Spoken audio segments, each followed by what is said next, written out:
과거 뉴스 속 오늘은 어떤 일이 있었을까요? 영상으로 떠나는 라떼 뉴스 여행. 영상실록 오늘 N. 안녕하세요, 이현웅입니다. 안녕하세요, 아나운서 조혜진입니다. 또 이렇게 시청자분들과 함께 할 수 있어서 너무 좋은데, 이제 앞으로는 제가 이제 뭐 아나운서계 뭐 개그맨, 아나운서계 BTS, 아나운서계 스타. 꿈이 이런 굉장히 욕망이 많으시네요. 네. 꼭 2022년에는 이루시기를 제가 응원을 한번 해보겠습니다. 말이 안 나오죠? 네. 네, 진심이 아니니까 말이 안 나올 거예요. 뭐 저는 저 나름대로 열심히 하겠습니다. 제가 거짓말을 잘 못해요. 네, 괜찮아요. 항상 제 자리를 노리고 있다는 걸 알고 있기 때문에 네, 괜찮습니다. 저 나름대로 또 열심히 할게요. 네. 1월 4일 과거에는 어떤 일들이 있었는지 만나보시죠.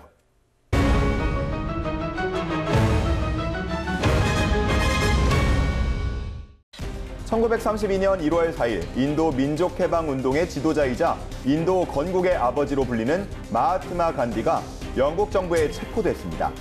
벌써 생애 4번째 감옥에 갇힌 건데요. 감옥에 갇힌 이유는 영국에 항의하기 위해 불복종 운동을 벌였기 때문이었습니다.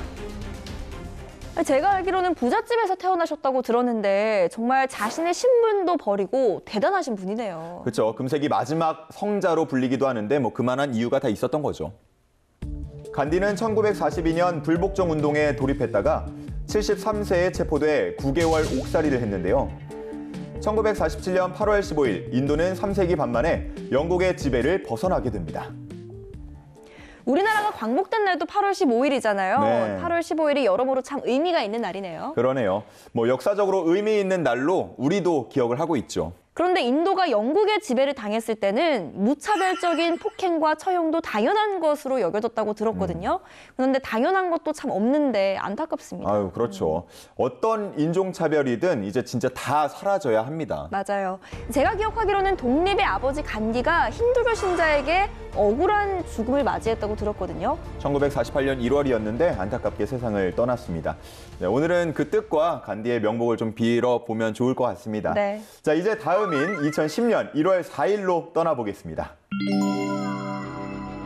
아랍에미리트의 두바이에 있는 마철루 부르즈 할리파가 2010년 1월 4일에 개장했습니다. 이곳은 높이 829.84m에 면적은 33만 4천 제곱미터의 규모를 자랑하는 두바이의 랜드마크인데요. 부르즈는 아랍어로 탑, 할리파는 아랍에미리트 대통령의 이름을 따서 만들었습니다. 2004년 9월 21일 착공해 2009년 10월 5년 만에 완공한 세계에서 가장 높은 건축물로 세간의 화제가 되었습니다. 와, 이렇게 보니까 정말 가고 싶다는 생각이 드네요. 어마어마하게 크고 좋은데요? 저는 또 저기 가봤죠. 가보셨나요? 아, 그럼요. 두바이 가면은 저기를 빠지지 않고 가는 필수 관광지 중에 하나고, 저 앞에 가면 이제 뭐 음악 분수 쇼도 굉장히 크게 또 펼쳐져서 아주 멋집니다. 네, 진짜 멋있어요.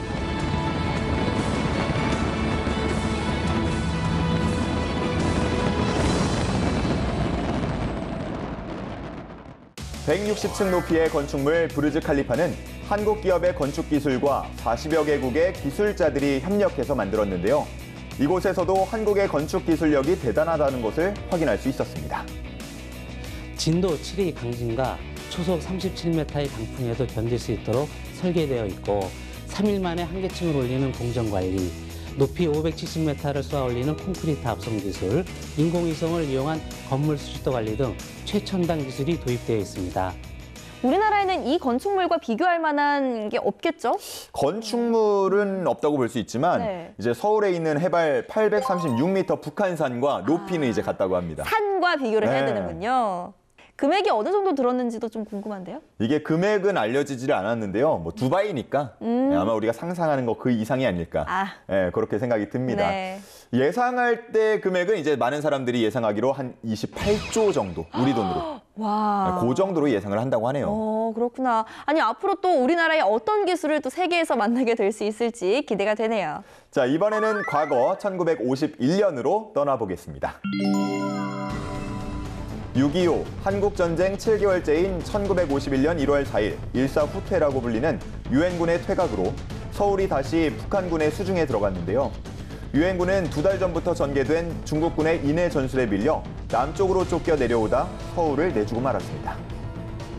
6.25 한국전쟁 때는 정말 많은 나라가 지원을 왔잖아요. 그런데 아무래도 북한과 손을 잡은 중국의 어마어마한 인력에 밀릴 네. 수밖에 없었을 것 같아요. 그럼요. 인해 전술 정말 뭐 밀어붙이니까 물량으로 네. 밀어붙이니까 당해낼 자가 없었던 거죠.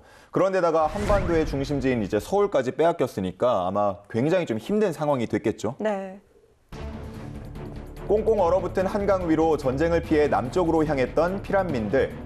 그들의 행렬은 끝이 없었는데요. 38선 이남 지역까지 퇴각한 한국군과 유엔군은 1월 25일부터 반격을 재개해 2월 10일 인천을 탈환하고 3월 24일 38선을 다시 돌파했습니다.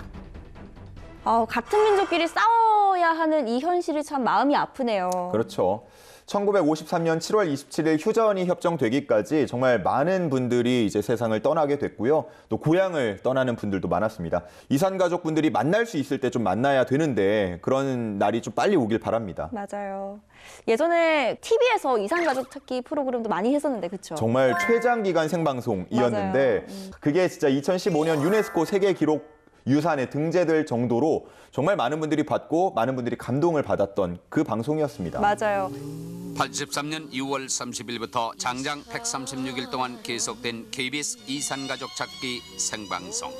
이 방송을 통해 모두 1189명의 이산가족이 상봉했다. 그 만남의 광장에는 상봉의 기대와 안타까움, 그리고 재회의 감격과 기쁨이 뒤엉켜 전국을 눈물바다로 몰아넣으면서 세계방송사상 최장 생방송 기록을 수립했다. 이 서로의 생사를 알 수 없이 살아간다는 게 어떤 기분일지 상상조차 할 수가 없을 것 같아요. 그럼요. 네. 저희같이 이제 전쟁을 직접 겪지 않은 세대는 사실 그런 일을 상상조차 하기가 어려울 텐데 그쵸. 다시는 일어나진 않았으면 좋겠습니다. 네. 자, 저희가 오늘 이렇게 과거 뉴스를 하나씩 살펴봤는데요. 영상실록으로 만나본 오늘의 과거, 여러분은 어떠셨나요? 그럼 다음 시간에는 더 알찬 오늘의 뉴스로 만나요.